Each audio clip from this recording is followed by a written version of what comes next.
আসসালামু আলাইকুম। আজকে আবারও আমরা খামারে বাচ্চা দিলাম। কালকে রাত্রে হঠাৎ আমাদের মার্কেটিং অফিসারে কল দিছিল, বলছে যে ভাই বাচ্চা আছে কিছু, বাচ্চাগুলো নিয়ে নেন। তো আমরা তার কথার আর না করতে পারি নাই, আমরা বাচ্চা দিয়ে দিয়েছি। এই যে বাচ্চার গাড়ি আসছে দেখতেছেন, বাচ্চার গাড়ি থেকে বাচ্চাগুলো নামাইয়ে আমরা বুটারটা রেডি করতেছি। রাত্রে বাচ্চা নেওয়ার কথা, কিন্তু আমরা রাত্রে নিই নাই, কারণ হচ্ছে এগুলা রেডি করতে অনেক সময়ের ব্যাপার। এই কারণে বলছি যে আপনার বাচ্চাগুলো এখানেই থাকুক, হ্যাচারিতে থাকুক, আমরা সকালে নিয়ে আসব। তো সকালে ড্রাইভারকে কল দিয়ে বলছি, আর ড্রাইভার নিয়ে আসছে। তো আমরা আজকে ফেফার দিই নাই, কারণ হচ্ছে নিচে আমরা ধানের তুষ দিছি, এই কারণে তুষ দিলে আর ফেফার লাগে না। তো তুষের মধ্যে আমরা বাচ্চাগুলো ছাড়তেছি। আলহামদুলিল্লাহ বাচ্চাগুলো কিন্তু বি গ্রেড বাচ্চা ছিল। তো আলহামদুলিল্লাহ মোটামুটি বাচ্চাগুলো সুস্থই ছিল, বা বাচ্চা দুর্বল হয় নাই। তো দেখছেন এখানে মাত্র একটা বাচ্চা মারা গেছিল, একটা বাচ্চা মারা গেছে আর একটা বাচ্চা দুর্বল ছিল। আমরা ফানির মধ্যে লাইসোবিটার ফানি দিয়ে দিতেছি। লাইসোবিটার ফানি দিয়ে আমরা মুরগিকে খাওয়ানোর জন্য দিব, কারণ বাচ্চাগুলা কালকে রাত্রে খামারে আসার কথা, এগুলো অনেক ক্লান্ত। এই কারণে এই যে দেখতেছেন ফানি দিছি, বাচ্চাকে ফানি দেওয়ার পর বাচ্চাগুলো কিভাবে ফানি খাইতেছে।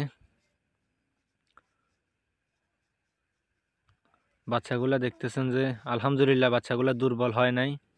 তো বাচ্চাগুলা সুস্থ এবং সবল আছে। তো আমরা এখন বাচ্চাগুলোকে ফিড দিব, ফিড ব্রয়লার স্টার্টার ফিড, আমরা সিফি কোম্পানির ফিড খাওয়াই।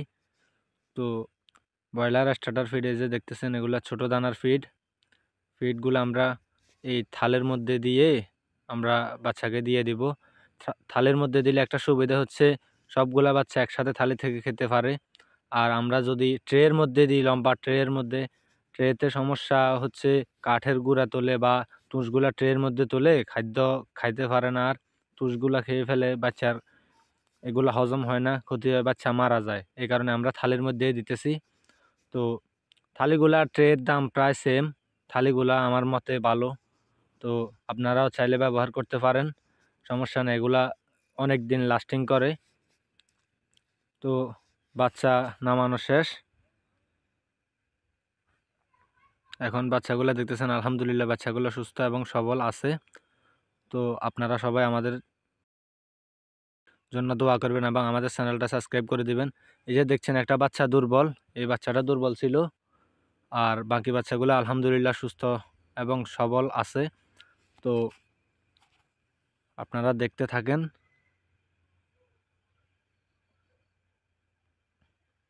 এই যে এই বাচ্চাটা মারা গেছিল আর কি কার্টনের মধ্যে, এই একটা বাচ্চাই মারা গেছে শুধু।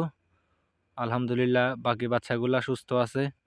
তো এগুলা দুপুর পর্যন্ত দেখছি যে আরো দুইটা মারা গেছে, টোটাল 3টা বাচ্চা মারা গেছিল। এগুলা মিডিয়াম বাচ্চা।